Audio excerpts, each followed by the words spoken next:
GST मामले पर सरकार को बड़ी राहत मिली है। स्वास्थ्य मुसीबत के चलते इस बार जीएसटी कलेक्शन बेहद ज्यादा गिर गया है।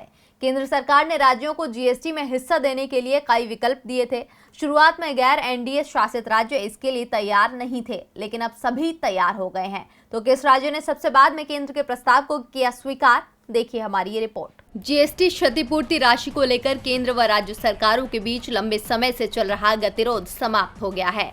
सभी 28 राज्यों और विधानसभा वाले 3 केंद्र शासित प्रदेशों ने जीएसटी के कारण हुए नुकसान को पूरा करने के लिए केंद्र सरकार द्वारा दिए गए पहले विकल्प को चुन लिया है। झारखंड इस विकल्प को चुनने वाला अंतिम राज्य है।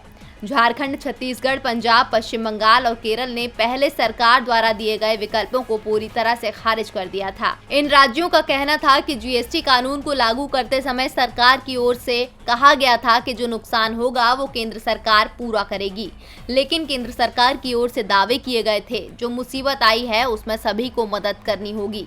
लेकिन अब सभी राज्य पहले विकल्प पर सहमत हो गए हैं। केंद्र सरकार ने जीएसटी क्षतिपूर्ति की भरपाई के लिए राज्यों को 2 विकल्प दिए थे। पहला विकल्प 97,000 करोड़ रुपए उधार लेने का प्रस्ताव था, जिसे बाद में बढ़ाकर 1.1 लाख करोड़ कर दिया गया, और दूसरा 2.35 लाख करोड़ रुपए का था। केंद्र सरकार ने पहले विकल्प का चुनाव करने वाले राज्यों और केंद्र शासित प्रदेशों के लिए स्पेशल उधार विंडो खोली है।